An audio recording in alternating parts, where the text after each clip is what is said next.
Bueno, habíamos llegado la clase pasada, habíamos visto el principio de funcionamiento. En ese principio de funcionamiento habíamos visto que la máquina llevada a su mínima expresión, decíamos un polo que se desplaza a una velocidad v, el rotor en cortocircuito, jaula de ardilla, lo cortamos y lo abrimos, entonces nos quedaría una figura como esta, ¿verdad? Entonces decíamos, bueno, al moverse ese campo magnético, ¿no es cierto?, sobre estas barras, que serían las barras, ¿no es cierto?, de ese rotor en cortocircuito, jaula de ardilla, va a haber una variación de flujo en el tiempo, claro, porque va a estar en un principio, supongamos que está quieto. Si está quieto, esto se mueve a una determinada velocidad, induce una FEM, hay una variación de flujo en el tiempo, induce una FEM. Como tengo un circuito cerrado, ¿no es cierto? Este conductor cierra el circuito por acá y cierra el circuito por este otro lado. Entonces aparece una corriente inducida. Entonces ahora en esta otra situación que tenemos acá, analizamos ahora qué es lo que sucede cuando tengo una corriente en un conductor que se encuentra inmersa en un campo magnético. ¿Qué es lo que aparece? Aparece una fuerza. Esta fuerza es esta que está representada acá, fuerza F. Por lo tanto, esa fuerza hace que ese rotor, ¿no es cierto?, se ponga en movimiento. Entonces, acá viene que esa fuerza va a hacer que se desplace a una velocidad v'. Esta que está acá, la velocidad v' es menor que la velocidad v. Siempre tiene que ser menor, porque de esa forma siempre el polo va a ir a una velocidad superior a la de el rotor, ¿no es cierto? Va a estar girando a una velocidad superior y por lo tanto siempre va a haber variación de flujo en el tiempo, siempre va a haber FEN inducida, corriente inducida y siempre va a haber fuerza. Y si hay fuerza, ¿no es cierto? Fuerza por distancia, esa fuerza multiplicada por el radio del rotor, acá lo tenemos, ¿sí? Que es lo que me da un par. Ese par es el par motor, ¿sí? Bueno, acá viene el nombre de motor asíncrono.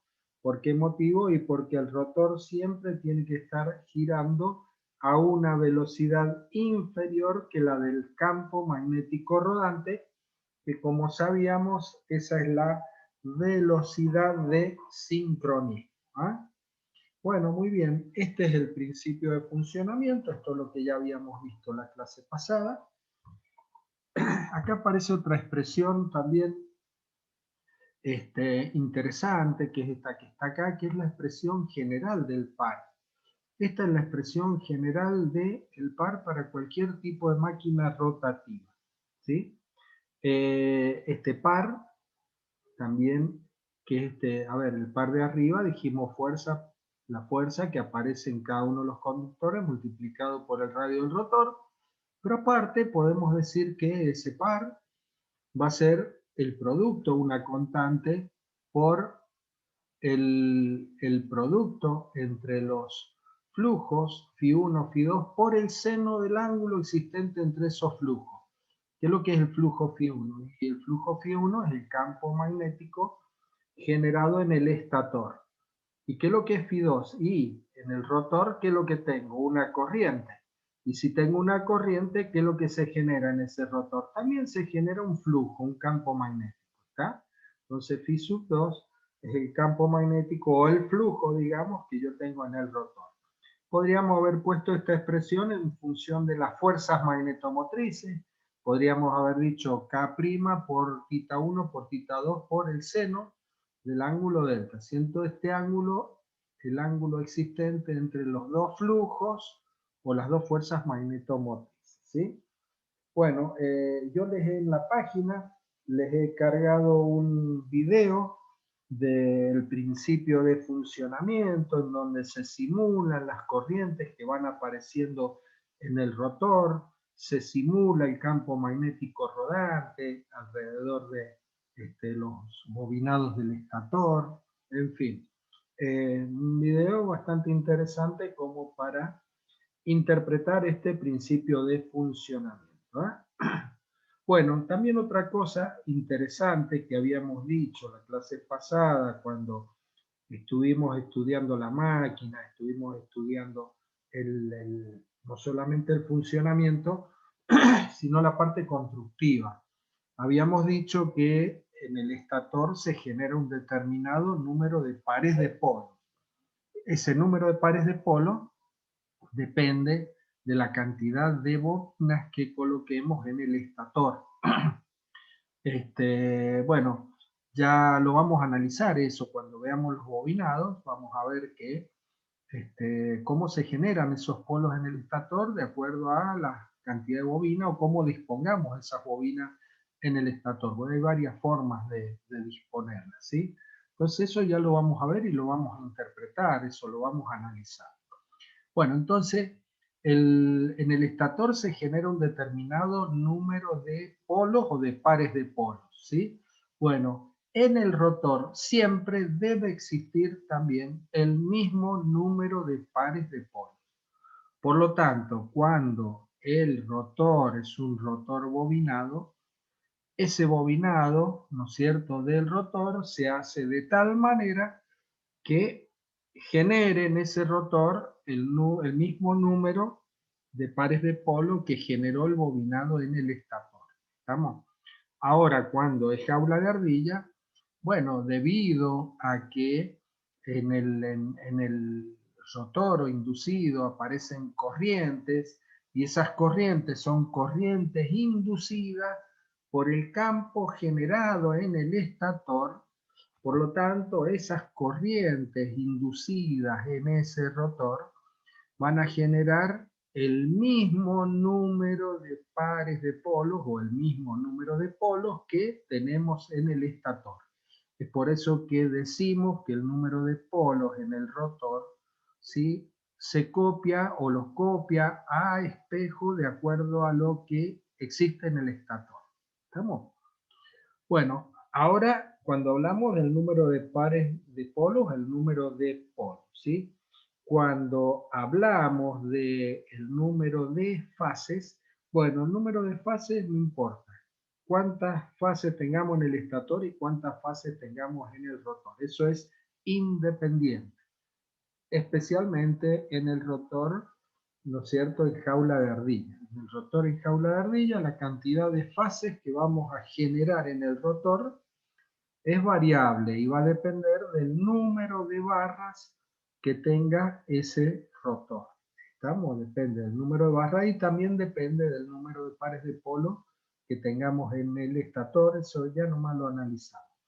Ahora, cuando el motor es de rotor bobinado, ¿sí?, aparte de generar, es decir, de hacer los bobinados de forma tal que genere el mismo número de pares de polos, el rotor que el estator, aparte de eso, el número de fases que tenemos en el rotor también va a ser igual al número de fases que tenemos en el estator. ¿Estamos? Bueno, vamos entonces ahora, cuando vamos a analizar esa cantidad o ese número de fases que se generan en el rotor, ¿sí? Bueno, estamos hablando de un rotor, analizamos el rotor en jaula de ardilla, no el rotor bobinado, pues ya sabemos. Rotor bobinado, número de polos generado en el rotor igual al número de polos que tenemos en el estator.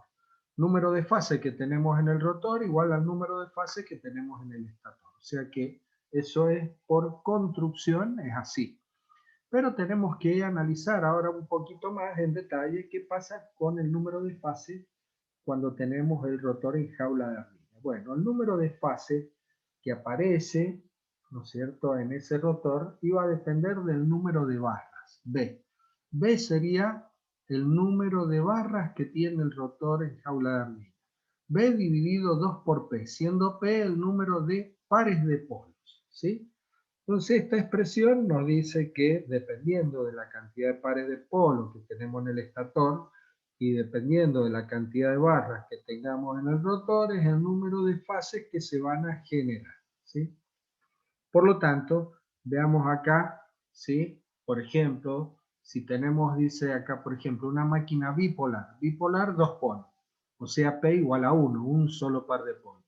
Entonces, si tenemos 10 barras en el rotor, ¿qué vamos a tener? 10 dividido 2 por P. 2 por 1. 10 dividido 2 por 1, 10 dividido 2 es 5. M2 va a ser igual a 5. Vamos a tener 5 fases generadas en ese rotor. ¿Estamos? Bueno, esto es simplemente para decir o determinar la cantidad de fases, pero en definitiva eso no afecta al funcionamiento del motor. ¿Estamos? Simplemente es para saber cómo se determina la cantidad de fases en ese rotor, dependiendo de cómo sea esa jaula de ardilla. Bien, otro ejemplo, ¿sí? Fíjense, otro ejemplo. Si tenemos ahora, por ejemplo, el rotor tiene 36 barras y el estator tiene 2 polos. 36, un par de polos sería 36 dividido 2 por 1, 36 dividido 2, 18. O sea que vamos a tener 18 fases, ¿sí? Ahora, esa misma jaula de ardilla la ponemos en el interior de otro estator, un estator con 4 polos ahora, o sea, P igual a 2. ¿Qué es lo que va a pasar? Y bueno, lo que vamos a tener ahora es que el número de fases va a ser 9. O sea que cambia el número de fases, ¿sí? ¿Y qué más va a cambiar también? Si nosotros ahora este rotor, ¿no es cierto?, lo ponemos en un estator con 2 polos y en otro estator con 4 polos. Bueno, cambia el número de fases, pero lo más importante, o sea, esto, bueno, cambia el número de fases, esto es anecdótico, no hay mayores problemas. Pero lo más importante es que va a cambiar el número de revoluciones en que va a girar ese rotor. ¿Estamos? Va a cambiar el número de revoluciones. Recordemos que el número de revoluciones del campo magnético rodante generado en el estator, N, era igual a 60 por F dividido P. 60 por la frecuencia dividido P, número de pares del polo. Entonces cambia ese número de revoluciones y cambia también el número de fases. Bueno, esto es simplemente para interpretar eso del número de fases, ¿sí? Pero no tiene mayor análisis, ¿no es cierto? Bueno, veamos ahora con respecto al principio de funcionamiento. Acá vamos a hacer un análisis muy interesante con respecto a dónde aparece la fuerza. ¿Está? ¿A dónde aparece la fuerza? Esa fuerza que dijimos recién, porque estuvimos hablando, ¿no es cierto?, en el principio de funcionamiento.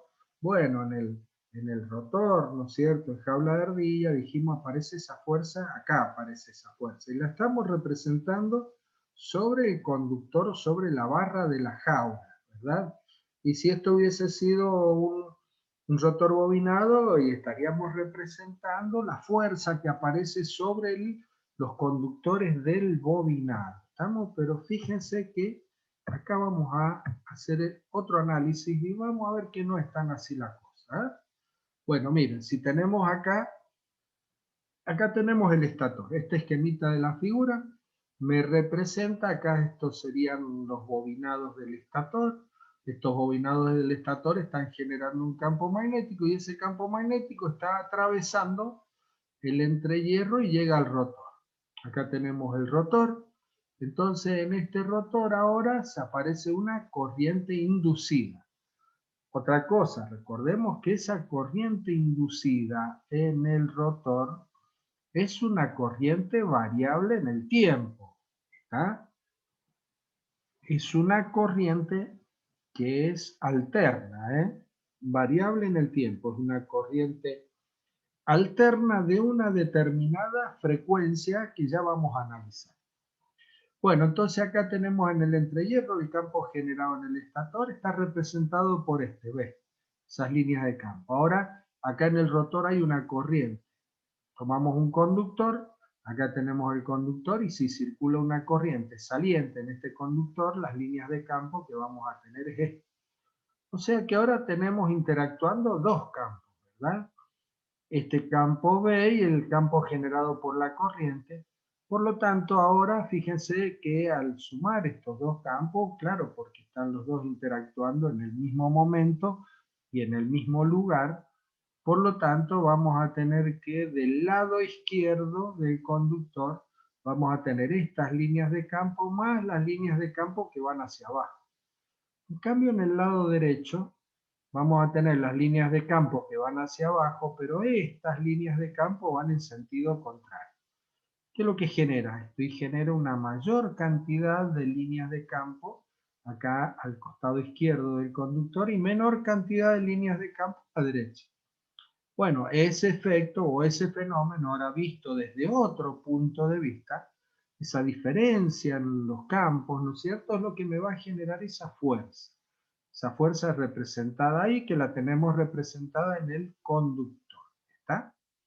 Pero ¿qué es lo que sucede? Que estos conductores que nosotros tenemos acá están dentro de un circuito magnético. Por lo tanto, ahora la situación que nosotros debemos analizar es la siguiente, es esta. Ahora vamos a poner el conductor, acá tendría el campo en el estator, y acá tengo el campo generado por la corriente que circula por el rotor en un instante de tiempo, ¿está? Entonces tengo las líneas de campo hacia abajo, y ahora tengo las líneas de campo, ¿no es cierto?, en este sentido. ¿Qué pasa con las líneas de campo? Y si yo tengo acá un circuito magnético, las líneas de campo se cierran a través del circuito magnético. No se cierran a través del aire o del espacio, si lo hubiese, que no lo hay, si lo hubiese, ¿no es cierto?, a través del aire. No, no, están siempre a través del circuito magnético. ¿Y esto qué es lo que genera? Y lo que genera una mayor cantidad de líneas de campo, ¿no es cierto?, sobre el circuito magnético que rodea el conductor a la izquierda que el circuito magnético que rodea el conductor a la derecha. Entonces, fíjense en ustedes que la fuerza en realidad no aparece sobre el conductor, sino que esa fuerza aparece sobre las chapas del circuito magnético del rotor. Estamos entonces, no es la cosa como estaba representado acá arriba. No, ¿por qué? Y porque el conductor no está en el aire, no está solo, está dentro de un circuito magnético cuya permeabilidad de ese circuito magnético lógicamente es mucho más grande que el espacio de aire que rodea al conductor, ¿sí? Por lo tanto, esto es algo muy importante. La fuerza aparece siempre sobre la parte del circuito magnético, sobre las chapas del rotor, no sobre los conductores. Bueno, si hubiese sido el rotor en jaula de ardilla, no habría ningún problema, porque esas barras, ¿no es cierto?, de ese rotor están, digamos, hasta muchas veces está fundida dentro del circuito magnético. ¿Estamos? A ver, no existe contacto eléctrico, ¿sí? No hay contacto eléctrico, sí hay contacto físico. Pero si esto hubiese sido un rotor bobinado, ¿qué es lo que hubiese pasado si la fuerza aparece sobre los conductores de la bobina? Bueno, lo que hubiese pasado que esa fuerza, ¿no es cierto?, haría que los conductores de la bobina se fuesen, ¿no es cierto?, es decir, se aplastaran esos conductores sobre la pared del circuito magnético. Y los conductores de la bobina son alambres que vienen con un esmalte, ¿sí? Con un esmalte aislante. Entonces, ¿qué es lo que hubiese sucedido? Que esa fuerza permanente actuando sobre esos conductores, lo que hubiese hecho que ese esmalte, ¿no es cierto?, ese esmalte aislante, hubiese durado poco tiempo. ¿Por qué motivo? Y bueno, porque esa presión sobre ese esmalte hace que lo fisure, que lo quiebre y por lo tanto que se rompa. Y si se rompe ese esmalte empieza a haber contacto eléctrico, ¿sí? Aparte del contacto físico, contacto eléctrico entre conductores adyacentes. Entonces eso hubiese sido todo un problema porque entonces de esa manera los rotores hubiesen durado poco tiempo. Pero bueno, afortunadamente, de acuerdo a los principios, ¿no es cierto?, del electromagnetismo, principios básicos del electromagnetismo, nosotros podemos saber y darnos cuenta que la fuerza no aparece sobre el conductor, sino que aparece sobre la chapa. Entonces eso hace que los conductores, ¿no es cierto?, y esas bobinas no, no sufran un deterioro prematuro debido a ese fenómeno físico. ¿Ah? Bien. Bueno, vamos ahora a meternos ya, dejamos un poquito el principio de funcionamiento, dejamos todo este análisis que venimos haciendo y nos vamos a meter en un estudio particular del motor a inducción. El estudio del motor a inducción como transformador. Pero, ¿por qué motivo hacemos este estudio? ¿Por qué motivo hacemos este análisis? Bueno, porque el motor, ¿sí?, asincrónico o motor a inducción, desde el punto de vista electromagnético o desde el punto de vista del principio de funcionamiento, ese principio electromagnético es igual al transformador. Nosotros en un transformador, ¿qué tenemos? Y tenemos un bobinado primario, un bobinado secundario.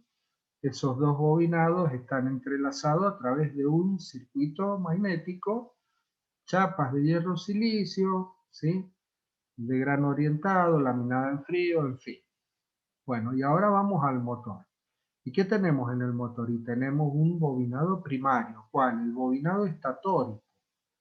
¿Y después qué más tenemos? Y en ese bobinado estatórico generamos un campo similar al campo que generamos en el bobinado primario del transformador.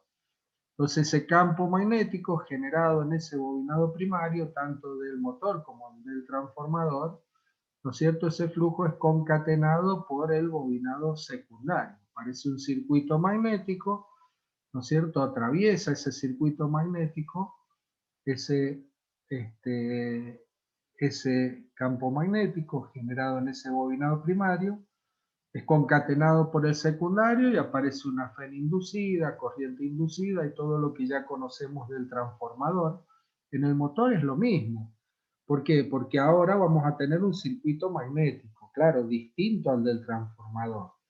Pero ese circuito magnético que tenemos es el aire, el entrehierro, ese espacio de aire minúsculo que existe entre el bobinado estatórico y el rotor. En ese espacio de aire minúsculo, ahí es donde va a atravesar el flujo magnético o el campo magnético generado en el estatoro primario.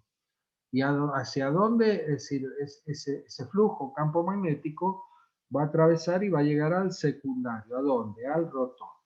¿Y qué es lo que va a pasar en el rotor? Y en el rotor va a aparecer una FEN inducida, y si tenemos un circuito cerrado va a aparecer una corriente inducida. O sea que fíjense que los dos principios de funcionamiento, desde esa mirada física, desde el punto de vista electromagnético, podemos decir que son iguales.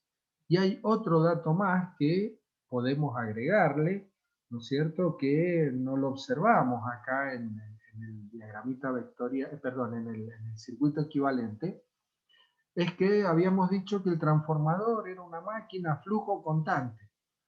Bueno, en el rotor también, perdón, en el motor también es una máquina flujo constante. Claro, ya vimos el campo magnético rodante generado en el estator, ¿no?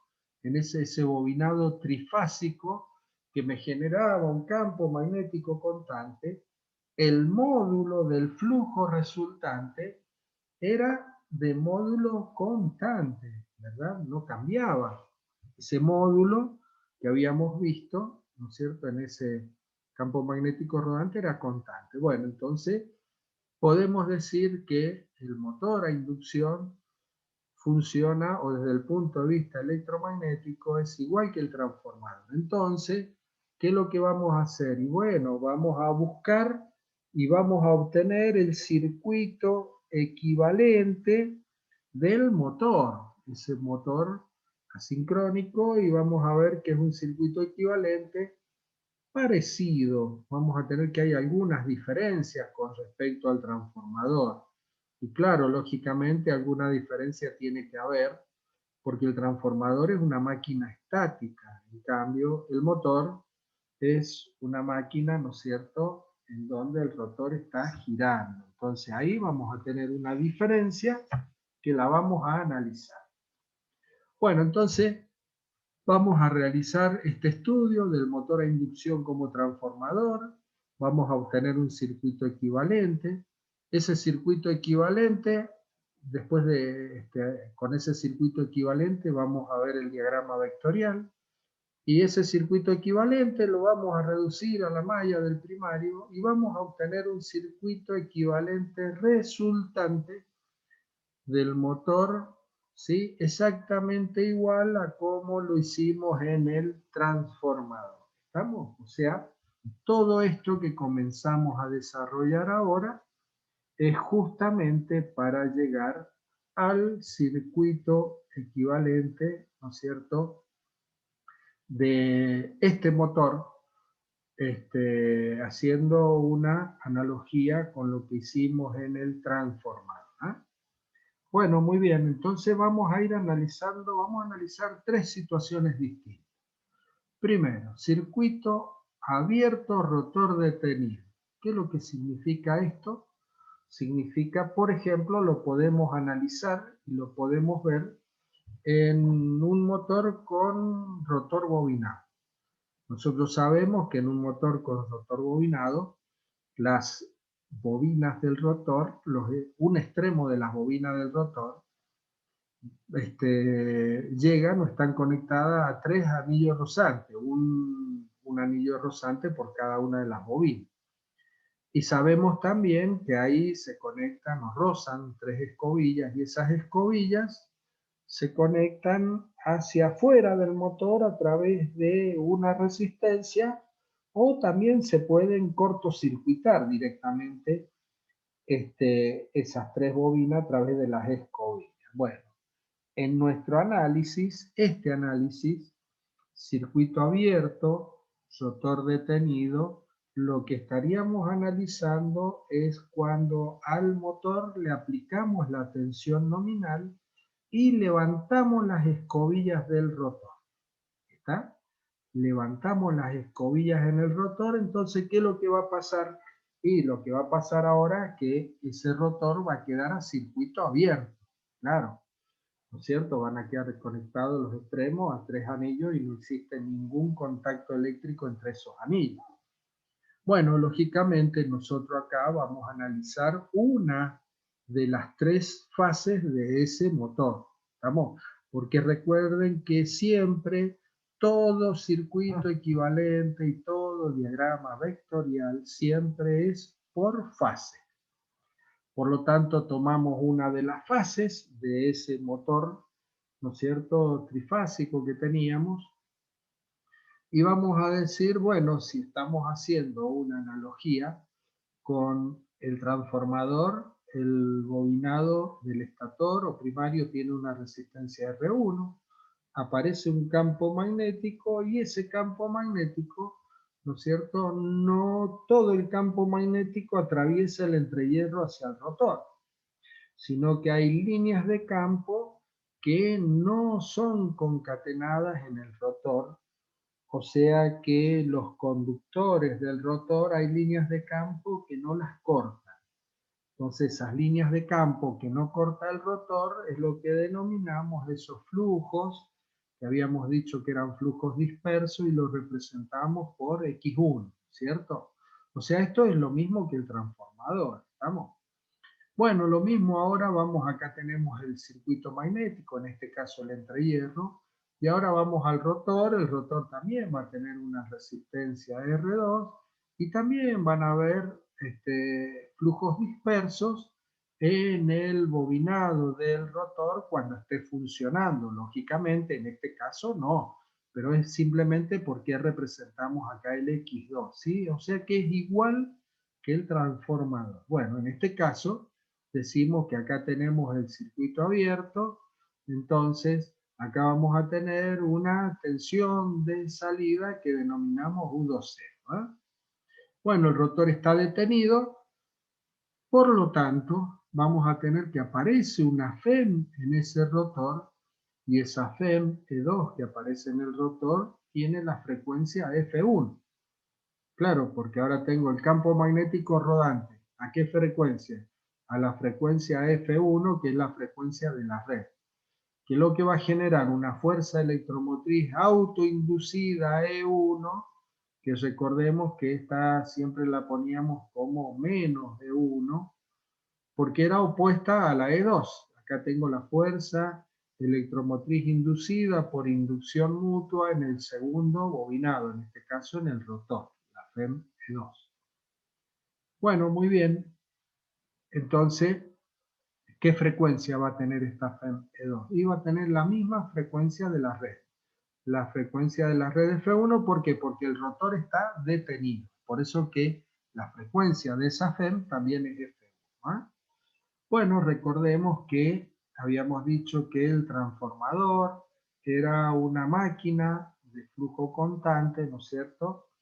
Entonces tenemos en este caso que la fuerza magnetomotriz va a ser N1 por I0.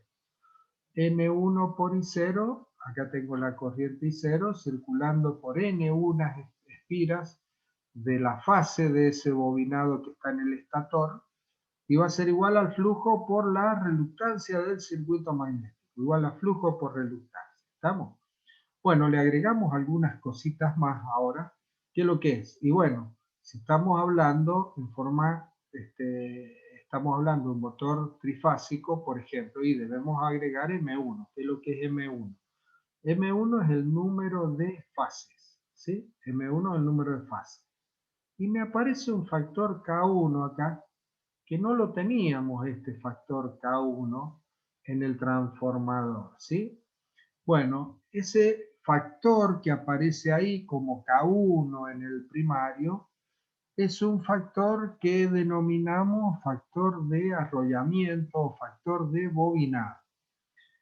Bueno, pero ¿por qué aparece ahora y no apareció en el transformador? Bueno, muy simple, porque fíjense, tenemos que analizar la siguiente situación, ¿sí? Nosotros estamos hablando que aparece una fuerza electromotriz inducida, una FEM va a aparecer en el primario E1 y una FEM en el secundario E2. Cuando nosotros analizábamos el transformador, ¿cómo eran las bobinas? Y las bobinas son una serie de espiras que están una a continuación de la otra, un bobinado, es decir, una continuación de la otra, todas en la misma dirección. O sea que si yo tomo una espira y digo una espira va a generar una FEM E1 minúscula, ¿verdad? Y luego tengo que la espira que sigue va a generar otra FEM E1. Y la que sigue otra FEM E1 y la que sigue otra FEM E1. Y todas estas FEM, todas son colineales, una a continuación de la otra. Entonces fíjense que cuando obtenemos el valor de la FEM resultante, esa FEM mayúscula va a ser la sumatoria de todas esas FEM parciales generadas por cada una de las espiras, ¿verdad? Y son todas colineales, o sea que la suma vectorial es igual a la suma escalar. ¿Ah? Por eso es que no aparece ningún factor. Pero ahora, ¿qué es lo que pasa en el motor? Ahora las bobinas, ¿cómo las tenemos? Y las tenemos a lo largo de un cilindro. Por lo tanto, ahora las espiras que nosotros vamos a tener, ¿sí? O esas espiras que vamos a tener a lo largo de todo el bobinado que se encuentra en el estator, van a ir generando una FEM cada una de ellas. Pero ahora cuando yo hago la suma de cada una de esas FEM parciales para obtener la FEM total de todo ese bobinado, ¿qué es lo que va a pasar? Y bueno, es que ahora van a ser FEM que no van a ser todas colineales, sino que una con respecto a la otra va a ir teniendo un ángulo, porque están a lo largo de un cilindro, no están no es un bobinado lineal como lo habíamos visto en el transformador. ¿Me explico? Bueno, entonces debido a eso, la suma vectorial de la FEM va a ser menor que la suma escalar. Entonces ahí aparece ese factor K, que fundamentalmente ese valor K depende de lo que yo les acabo de explicar. El factor, ese factor de bobinado o factor de, o factor de arrollamiento, ese factor K1 que aparece acá, en realidad tiene tres componentes. Tiene tres componentes, o más que tres componentes, por ahí podemos hablar hasta de dos componentes. Uno que es el factor de paso, ¿sí? Y el otro que es el factor de distribución. El factor, y aparece otro acá, K sub F, que es el factor de forma. ¿Ves? Factor de forma, este K que está acá, sería o el K1 acá, o el K sub 2, en el caso del bobinado del rotor o secundario. Entonces tiene tres componentes. Un factor de forma, un factor de distribución, K sub D, y un factor de paso, K sub T. De estos tres factores, el valor de K va a ser casi igual al factor de distribución, K sub D. Por eso es que este es el más importante. ¿Y qué es lo que es ese K sub D? Bueno, justamente es lo que les acabo de explicar. Cómo se van distribuyendo esa FEM generada por cada una de las espiras en todo ese bobinado que se encuentra en ese estator que es cilíndrico. ¿Estamos? Bueno, el factor de forma simplemente es un factor en donde tiene en cuenta si esa FEM generada no es una FEM totalmente senoidal, ¿sí? Y el factor de paso y el factor de paso lo que tiene en cuenta es cómo se realiza el arrollamiento. Los arrollamientos pueden ser, normalmente son de paso acortado los bobinados. ¿Sí? Existen tres formas de realizar los bobinados en el estator. Uno es el paso diametral, el otro es el paso acortado y el otro es el paso alargado. ¿Sí? ¿Qué quiere decir esto? Mira, es muy simple simplemente como para que lo imaginemos a qué estamos hablando. Cuando es de paso diametral, significa que si yo tomo una bobina ahora, una bobina elemental de una espira. Entonces, si yo tengo que el bobinado va a ser de paso diametral, voy a tener que ese conductor va a estar en una ranura y el otro conductor de la espira va a estar en la ranura opuesta, diametralmente opuesta. ¿Sí? Bien. Cuando es de paso acortado, significa ahora que la espira no va a estar en la ranura diametralmente opuesta, sino que va a estar una ranura anterior, o dos, en fin, pero va a ser una ranura anterior. Por eso se denomina paso acortado. Y paso alargado es cuando ese conductor va a estar en una ranura que va a estar después de esa ranura diametralmente opuesta, ¿sí? A eso se denomina, ¿no es cierto?, factor de paso, y normalmente los bobinados se hacen de paso acortado. ¿Por qué motivo? Bueno, ¿se acuerdan el que hablábamos? ¿Por qué motivo las barras, por ejemplo, las barras del rotor estaban inclinadas, ¿no es cierto? Bueno, habíamos dicho porque aparece una alteración en la curva par velocidad que ya vamos a analizar, entonces eso hace que esa alteración en la curva par velocidad disminuya notablemente, ¿sí? Bueno, cuando el bobinado es de paso acortado, también contribuye a que esa, ¿no es cierto?, esa deformación que sufre la curva par velocidad, también se sigue atenuando más. Entonces, por eso que se hace de esa manera. ¿Ah? Bueno, muy bien. Explicado este factor K, entonces ahora podemos decir, bueno, acá voy a tener una FEM E1 cuyo módulo o valor eficaz de la FEM, expresión de Boucherot, 444, frecuencia, número de espira, flujo, K1, factor de arrollamiento K1. Y en el secundario va a aparecer una FEM E2, 444 F1, la misma frecuencia, N2, K2, Φ. Mismo flujo, el flujo Φ es 1. ¿Estamos? Bien, lo mismo que en el transformador. Bueno, entonces acá podemos decir, bueno, si nosotros dividimos la FEM E1 por la FEM E2, nosotros sabíamos que en el transformador E1 sobre 2, ¿qué es lo que era? Era la relación, una relación de transformación, la relación de transformación de tensión.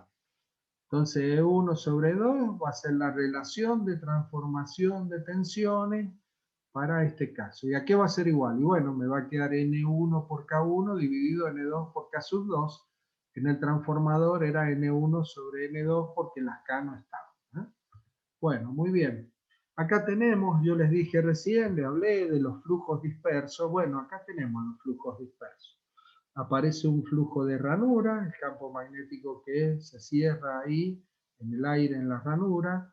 Aparece otro flujo que es un flujo en zigzag que va recorriendo el estator y el rotor. Recordemos que acá el espacio de aire, el entrehierro, es de algunas décimas de milímetro, está muy cerquita.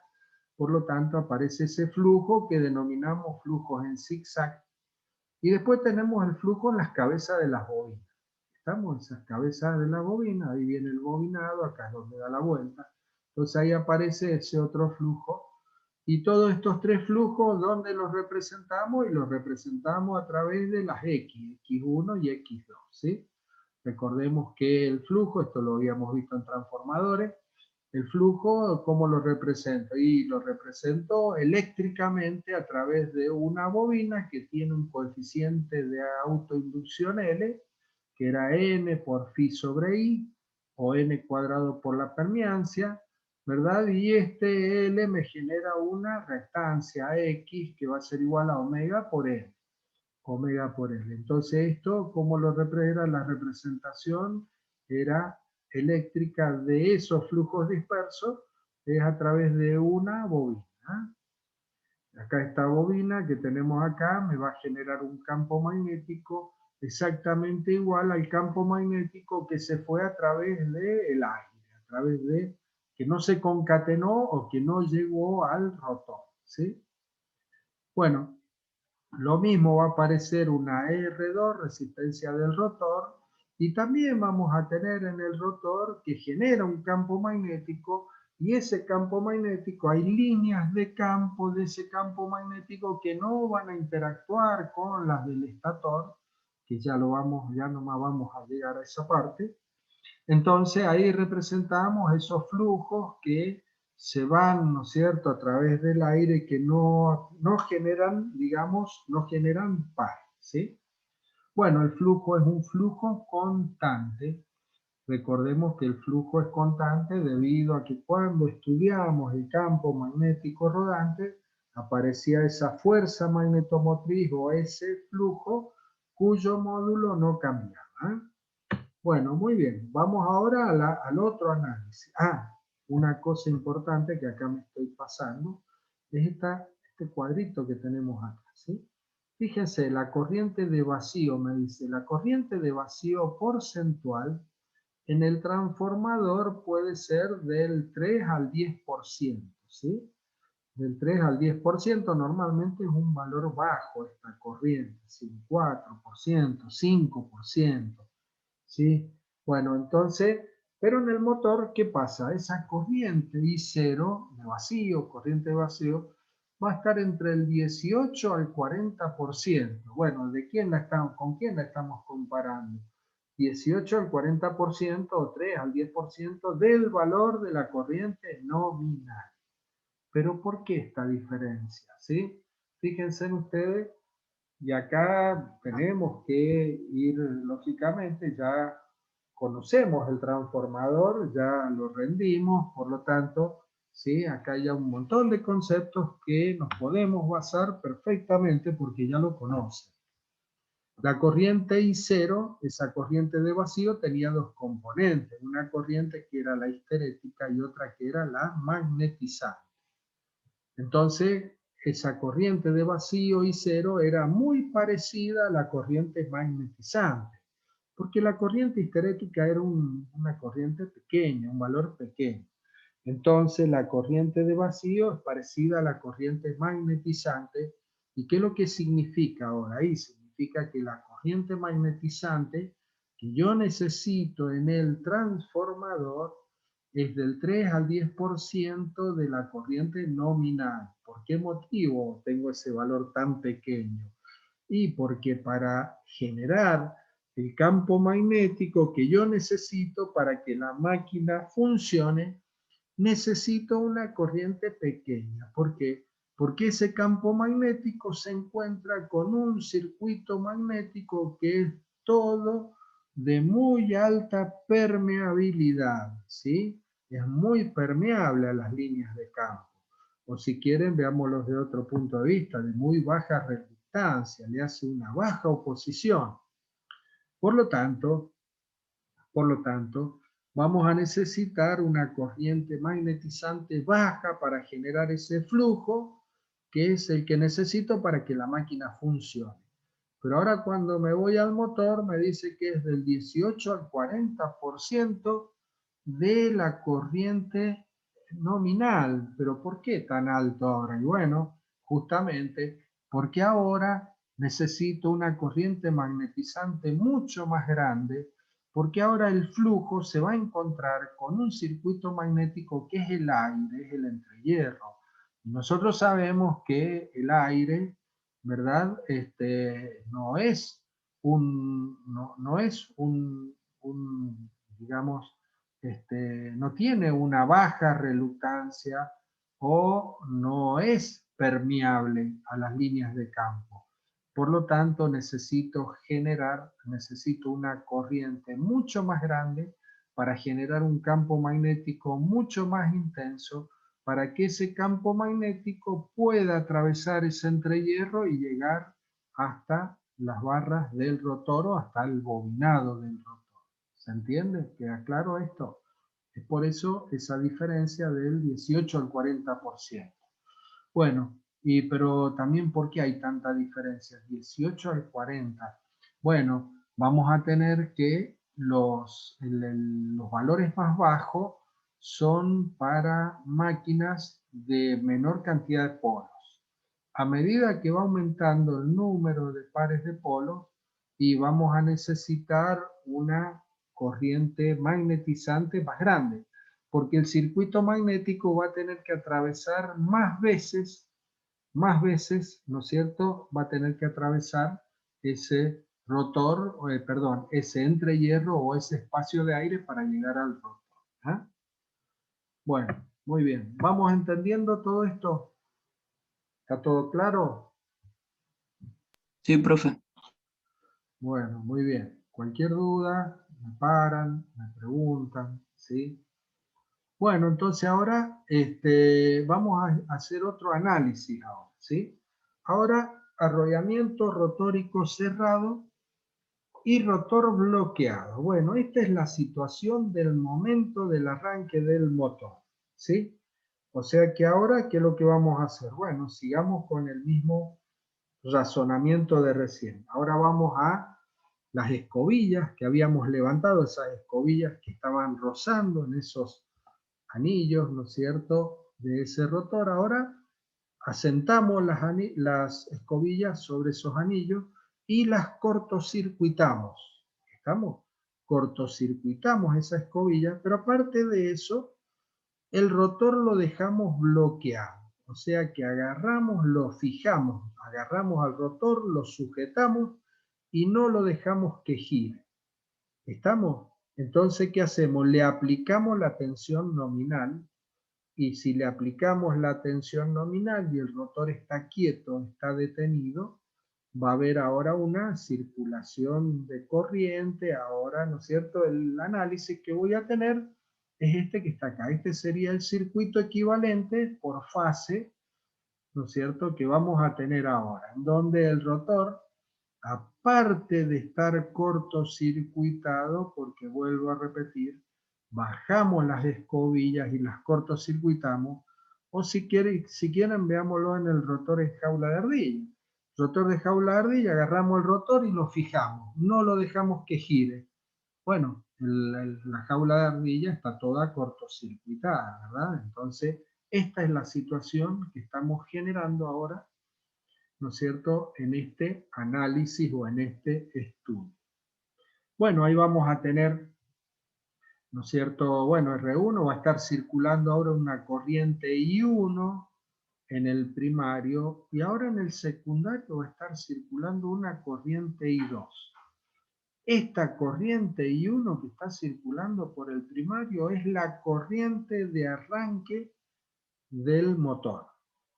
Esa corriente de arranque ya vamos a ver que es una corriente de arranque que es mucho mayor, es una corriente mucho más grande que la nominal.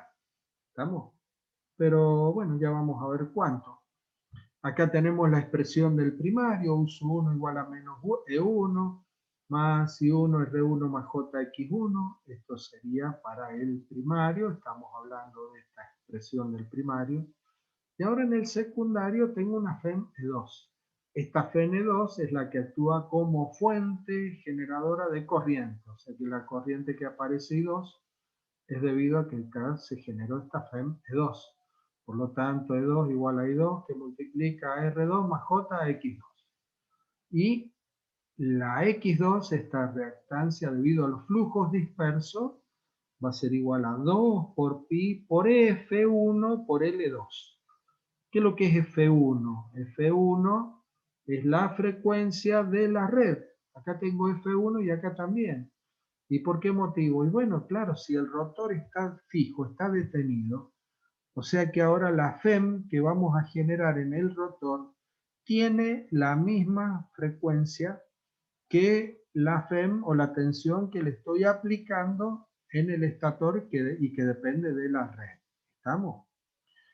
Bueno, recordemos, estas X, tanto X1 como X2, no son la reactancia de los bobinados, ¿sí? No son las reactancias, es una reactancia que me representan los flujos dispersos que se están generando tanto en el bobinado del estator como en el del rotor. Bueno, muy bien. Acá aparece entonces ahora también otra comparación. Esta corriente I2 es una corriente de cortocircuito, ¿verdad? Es una corriente de cortocircuito. No porque el rotor esté cortocircuitado, sino porque el rotor está detenido. Otra confusión que por ahí cometen, ¿sí? Hablan de la corriente de cortocircuito porque acá el rotor decimos que está cortocircuitado, pero no, eso es debido a que esa corriente que podemos denominar como corriente de cortocircuito se debe a que el rotor está detenido, o sea que la corriente de cortocircuito que nosotros tenemos en el motor es la corriente de arranque, ¿sí? Bueno, en el transformador es de 7 a 40 veces la corriente nominal, esa corriente de cortocircuito. Claro, si nosotros cortocircuitamos un transformador en su salida y en el primario o en la entrada le aplicamos la tensión nominal y aparece una corriente de cortocircuito que denominábamos corriente de cortocircuito permanente. Y es una corriente muy grande. ¿Por qué motivo? Bueno, porque ahora, ¿qué oposición le va a hacer el transformador a esa corriente? Y la única oposición que le hace el transformador a esa corriente es a través de la impedancia de cortocircuito. El transformador en su mínima expresión, Z de cortocircuito. ¿Estamos? Y esa impedancia de cortocircuito es un valor bajo. Claro, por eso es que la corriente de cortocircuito es un valor grande, un valor elevado. Bueno, si yo ahora me voy al motor, ¿qué pasa con esa corriente de arranque o corriente de cortocircuito? Dice que es de 4 a 9 veces la corriente nominal. Poco, ¿eh? Poco. ¿Y por qué motivo es tan poco? Bueno, porque ahora tenemos que en el circuito magnético, ¿verdad? El circuito magnético es aire.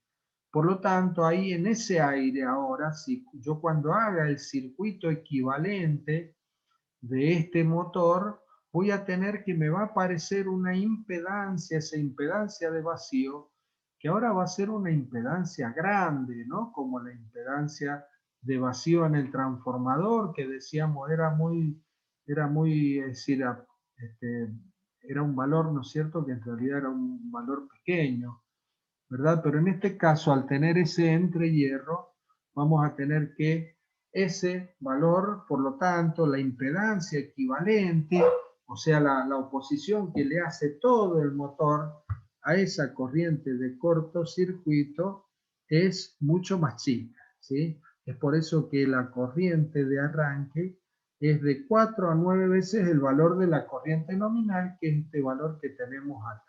Entonces, fíjense que ya vamos empezando, ¿no es cierto?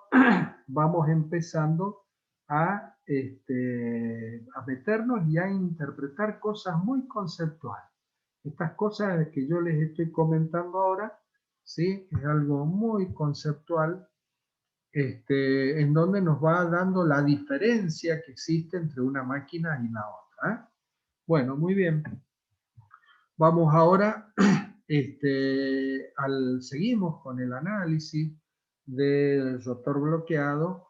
Entonces nosotros sabíamos, y este análisis que vamos a hacer ahora, este análisis que vamos a hacer es el mismo que hicimos con el transformador. Habíamos dicho que si el transformador es un flujo, es una máquina de flujo constante, por lo tanto la fuerza magnetomotriz en vacío dividido la reluctancia es flujo. Va a ser igual a la fuerza magnetomotriz en carga, ¿verdad? En carga o en este caso en cortocircuito. Entonces, tenemos que N1 por I0, que era en vacío, va a ser igual a N1 por I1 más N2 por I2. Bueno, a esto le agregamos los factores de arrollamiento y le agregamos el número de fases, ¿ven? M1 en el estator y M2 en el rotor. Recordemos que si la máquina del rotor bobinado, M1 y M2 van a ser iguales. Si la máquina es de rotor enjauladilla o cortocircuito, M1 y M2 van a ser distintas, ¿eh? Bueno, muy bien. Esto es debido a que el flujo era constante, ¿eh? Bueno, si ahora dividimos miembro a miembro por M1, N1, K1, acá me va a quedar I0, acá me va a quedar I1 y acá me va a quedar más M2, N2, K2 dividido M1, N1, K1 multiplicado por I2 y despejo el valor de I1, por lo tanto este término que me queda acá pasa restando al otro miembro, o sea que me queda que I1 es igual a I0 menos I2 que multiplica a M2, N2K2. Este M2, N2K2 lo paso dividiendo al denominador del denominador y a eso lo llamo relación de transformación de corriente. M1, N1K1 dividido a M2, N2K2. Esto va a ser igual a la relación de transformación de corriente. Y fíjense que esto me va a quedar igual que en el transformador. I1 igual a I0 menos I2 dividido la relación de transformación de corriente. Y este menos I2 sobre NI, que lo que era I lo denominábamos I21, ¿sí? I21 es menos I2 sobre NI. ¿Qué es lo que era I21? Era la corriente, en el transformador era la corriente del secundario referida al primario. En nuestro motor va a ser la corriente del rotor referida al estator. Entonces ahora me aparece una relación de transformación para las corrientes, ¿sí? Fíjense que N1K1 dividido N2K2, ¿qué es lo que era? NU, la relación de transformación para las tensiones. Entonces ahí me queda M1 sobre M2 multiplicado por NU. ¿Ah? Bueno, o sea que tenemos ahora dos relaciones de transformación, una para las tensiones y una para las corrientes, cosa que en el transformador no sucedía, ¿verdad? ¿Por qué motivo? Y porque el transformador primero es una máquina estática y segundo porque el número de fases que nosotros teníamos en el estator, perdón, en el primario y en el secundario, el número de fases era el mismo. ¿Está? Entonces M1 era igual a M2, por lo tanto esto no aparecía. Y después aparte los arrollamientos, ¿no es cierto? Son arrollamientos en donde una esfera está a continuación de la otra, por lo tanto no me aparece el factor de arrollamiento. Entonces acá sí aparece el factor de arrollamiento, ¿verdad? Pero fíjense en una cosa también acá interesante, ¿no? Fíjense que si el motor es un motor con rotor bobinado, que sería el más parecido al transformador. ¿Por qué motivo? Y porque el número de fases del estator y el número de fases del rotor van a ser iguales por construcción. Entonces M1 igual a M2. O sea que NI igual a NU. O sea que tengo una sola relación de transformación. ¿Se dan cuenta? O sea que esta relación de transformación que va apareciendo distinta de corriente a la de tensión es debido pura y exclusivamente a cuando tenemos números de fases distintas, o sea que esa se aplica solamente para el rotor en jaula de ardilla. ¿Eh? Bien, bueno, acá tenemos la corriente I21, ¿verdad? Bueno, entonces ahora terminamos con este segundo análisis. Entonces fíjense, en el primer análisis apareció, ¿sí?, motor como transformador a circuito abierto, apareció la relación de transformación de tensión. Cuando hacemos el estudio a rotor bloqueado aparece la relación de transformación de corriente. ¿Ya? Bueno, y ahora viene el tercer análisis. Yo le dije que eran tres. Bueno, este tercer análisis ahora con el rotor girando. Claro, porque esta es una máquina que gira. Entonces, también tenemos que realizar ese análisis y decir, bueno, ¿qué pasa ahora cuando la máquina está girando? Bueno, entonces ahora vamos a tener que colocar, ¿no es cierto?, los parámetros que estén afectados por el giro de la máquina, los parámetros que estén afectados por el giro de la máquina, lo vamos a afectar con un subíndice S. ¿Está? Entonces, para eso, acá tenemos que definir lo que es el deslizamiento. Yo ya les había comentado, ¿verdad?, que lo que era el deslizamiento, que el deslizamiento o resbalamiento es la diferencia que existe entre el número de revoluciones del campo magnético rodante y el número de revoluciones al que gira el rotor. O sea, N1 menos N2. Este es el deslizamiento, ¿verdad? Bueno, normalmente se lo refiere a un valor constante, que es el valor de N1, el valor del campo magnético rodante, y se lo multiplica por 100 y se obtiene un deslizamiento porcentual. ¿Estamos? Pero bueno, si le queremos sacar el porcentual y lo dejamos como N1 menos N2 dividido N1, ¿sí? Esto que está acá es el deslizamiento, ¿sí? Bueno, entonces vamos a tener ahora, como el rotor está girando, voy a tener que en el estator voy a tener una determinada frecuencia. La frecuencia que yo tengo en el estator va a ser igual a P por N sobre 60. P por N1 dividido 60. Esta es la frecuencia que tengo aplicada en el estator. Bueno, ¿esta frecuencia de quién es? Y es la frecuencia de la red, porque este motor en el estator lo voy a conectar a la red. Entonces, esta frecuencia F1 me la impone la red y el campo magnético rodante va a girar a un número de revoluciones N1 dependiendo del número de pares de polo que tengamos o que generemos con las bobinas en el estator. Pero ahora me voy al rotor. ¿Y qué pasa en el rotor? Y el rotor está girando a una velocidad menor. Por lo tanto, ahora, ¿verdad? ¿Qué va a aparecer en el rotor? Y en el rotor va a aparecer una FEN inducida y una corriente inducida de una frecuencia distinta, de una frecuencia F2.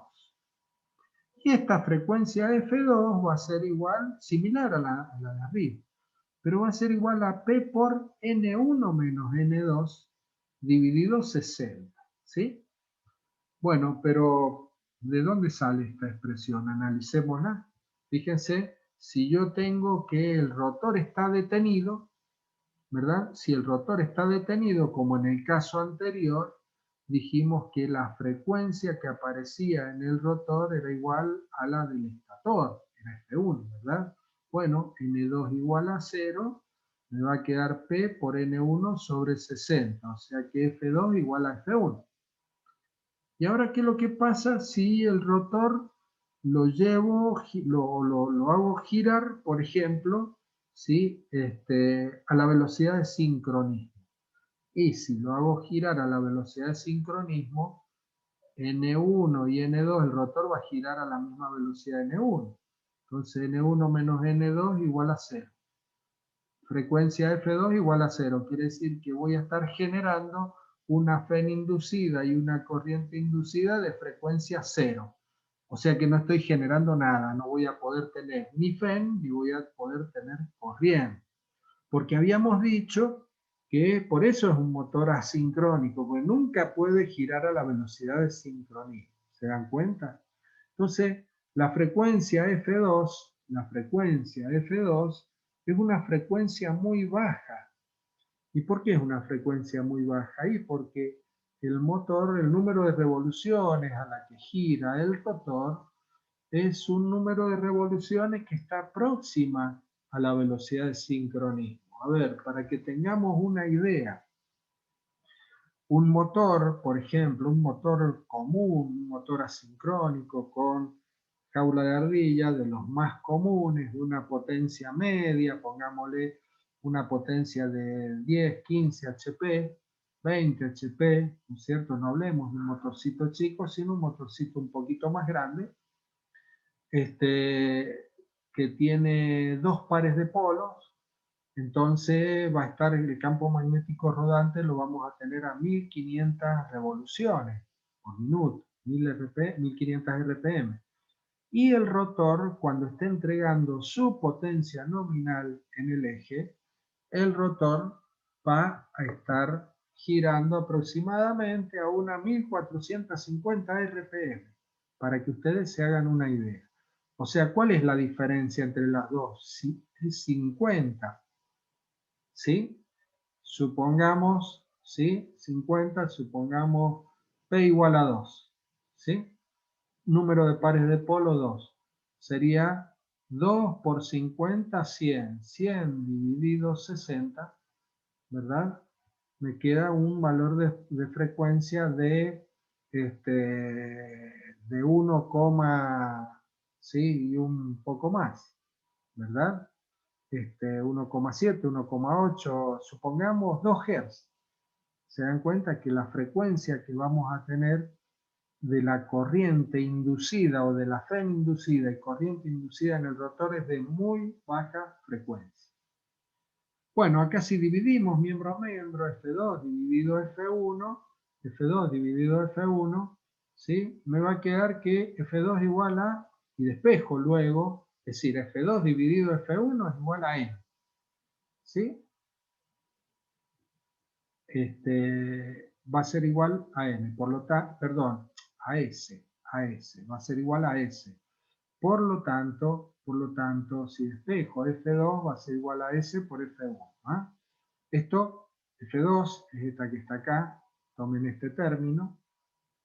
Si yo lo divido por este otro término, Fíjense que P y 60 se me va con P y 60.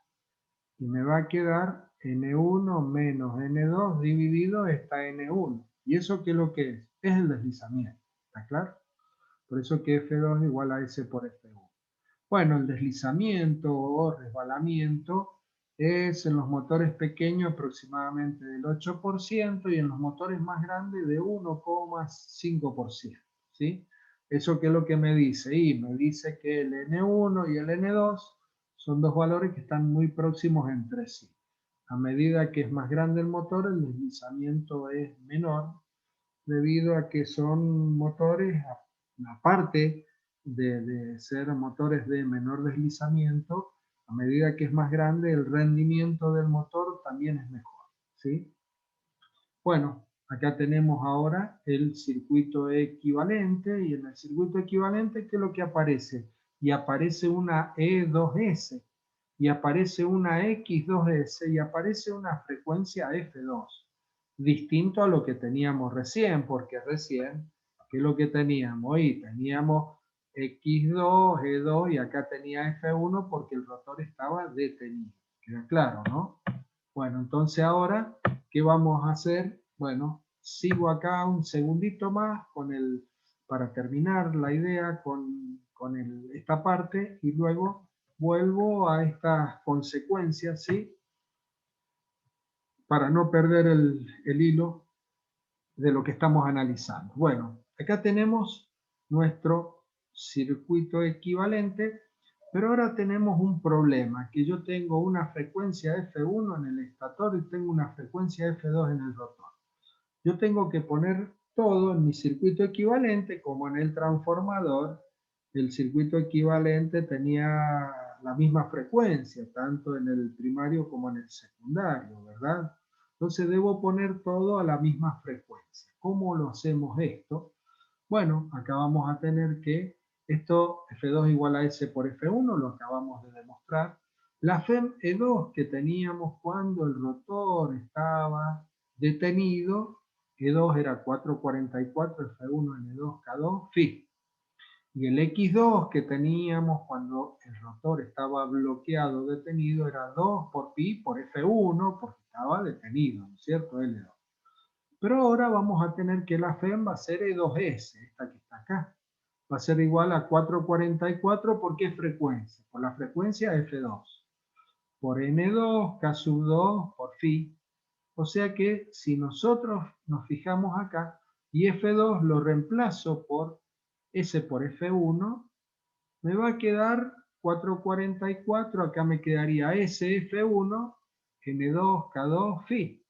O sea que me va a quedar este término que es E2 multiplicado por S.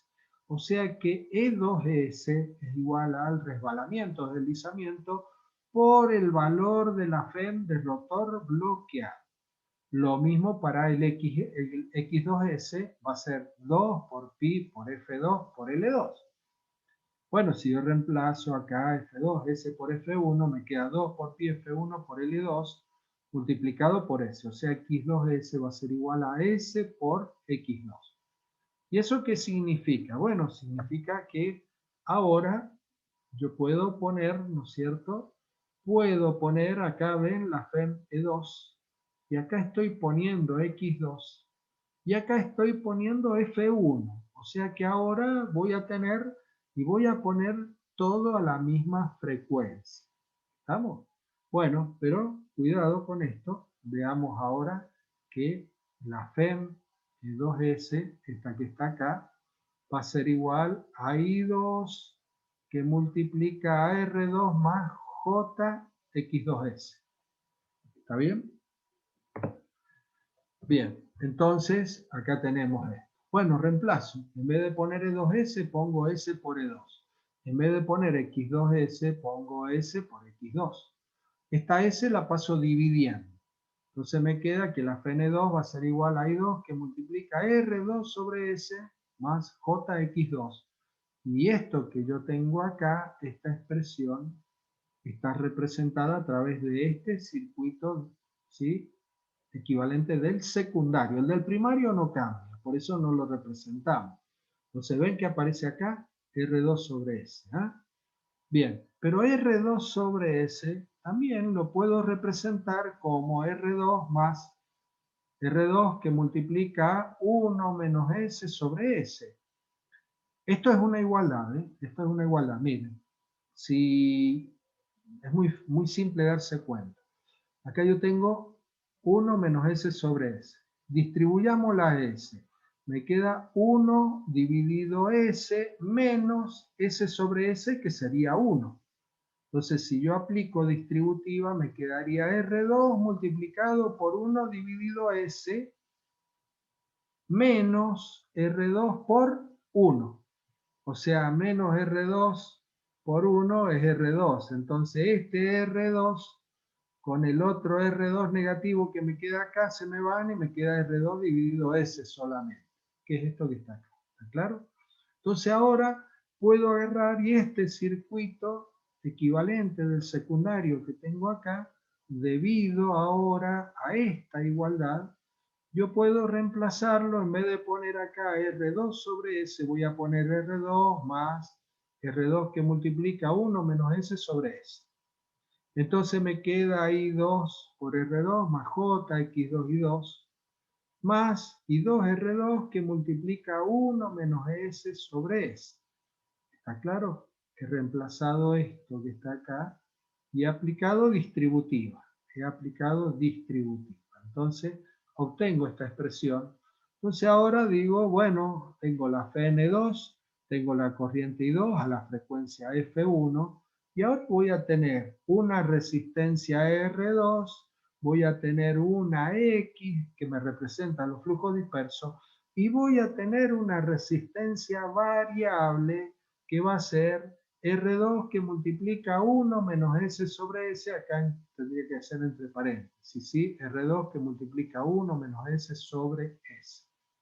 O sea que este que tengo acá, este secundario, también es un circuito equivalente igual a este que está acá, los dos a la frecuencia F1, y también igual a este que está acá, pero este a una frecuencia F2.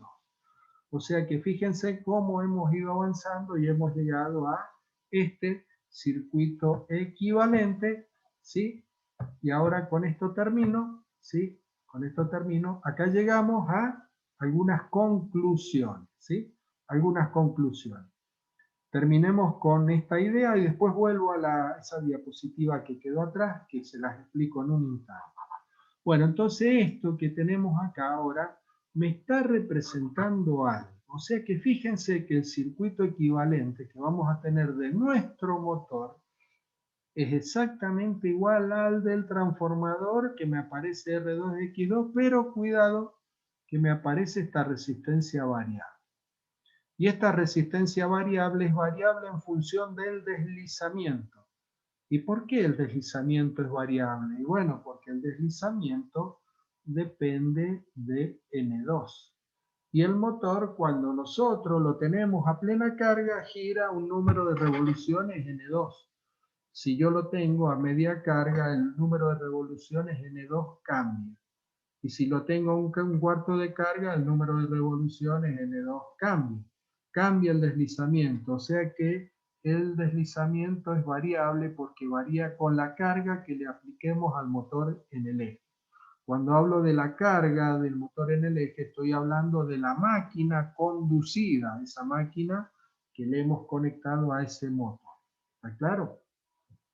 Bueno, muy bien. Entonces, esto me está representando lo que sucede debido a que esta máquina es giratoria.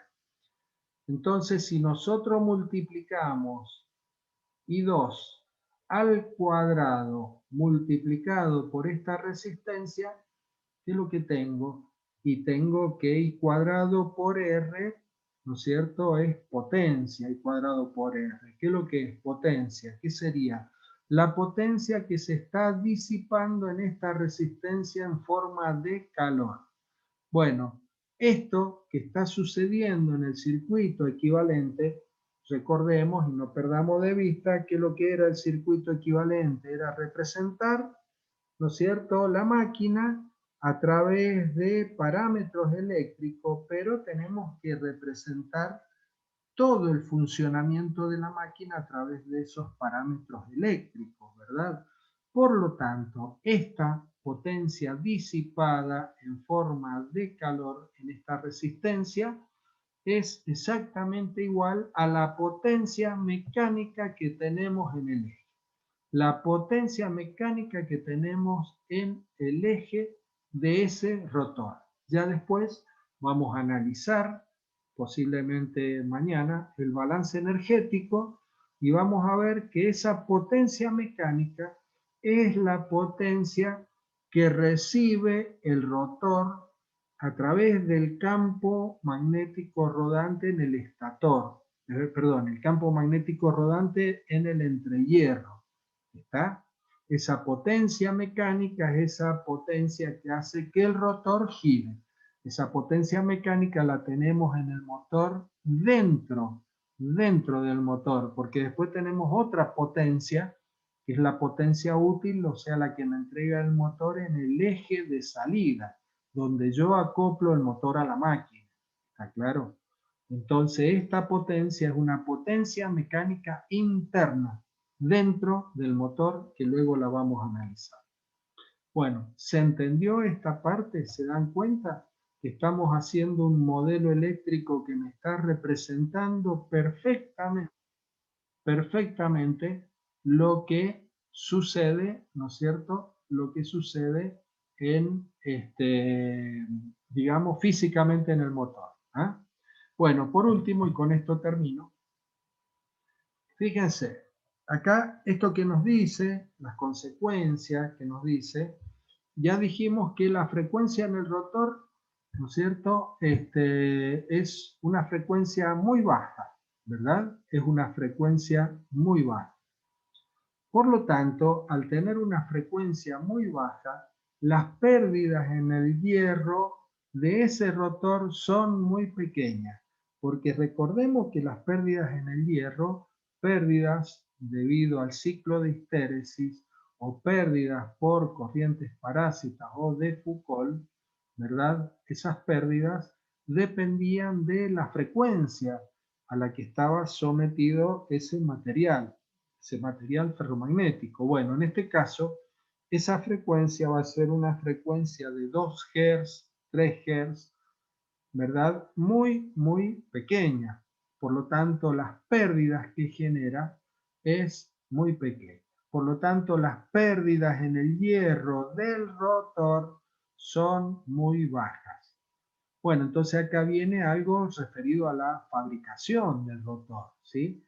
¿Cómo se hace el rotor? Y habíamos dicho que de las chapas, esas chapas del estator, esas chapas se les hace un hueco en el medio por troquelado, ¿sí? El troquelado es un proceso mecánico, ¿no es cierto?, que a través de un golpe, es decir, algo parecido a, ¿no es cierto?, es decir, un molde cortante, lo que hace es producir un corte sobre esa chapa.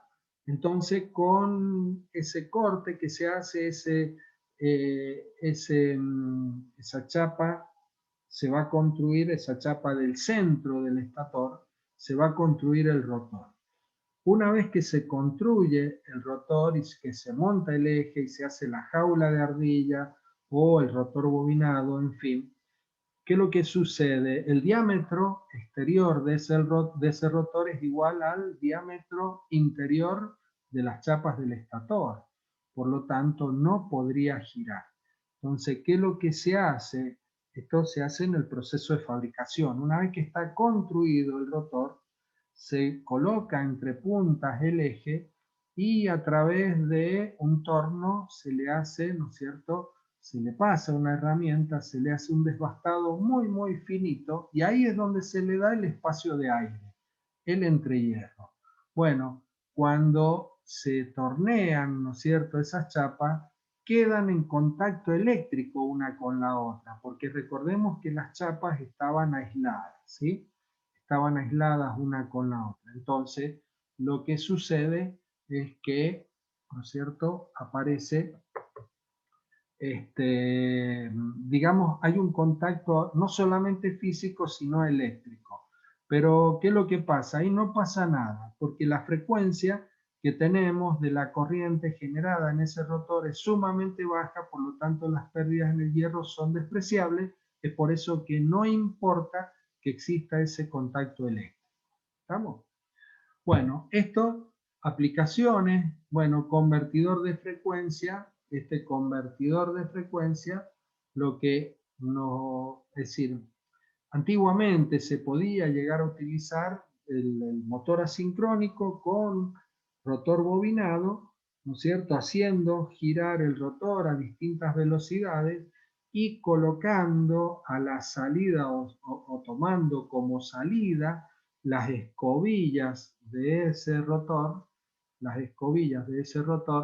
lo que sucedía es que tenía una frecuencia variable, dependiendo de la velocidad a la que quisiéramos girar en el rotor. Entonces, es por eso que este motor se lo podía utilizar, ¿no es cierto?, como un convertidor de frecuencia. Bueno, hoy en día esto no se utiliza, ¿sí? No se utiliza como convertidor de frecuencia. Existen otras formas electrónicas para obtener una frecuencia variable, que es la frecuencia que vamos a ver que obtenemos a través de un variador de velocidad por frecuencia.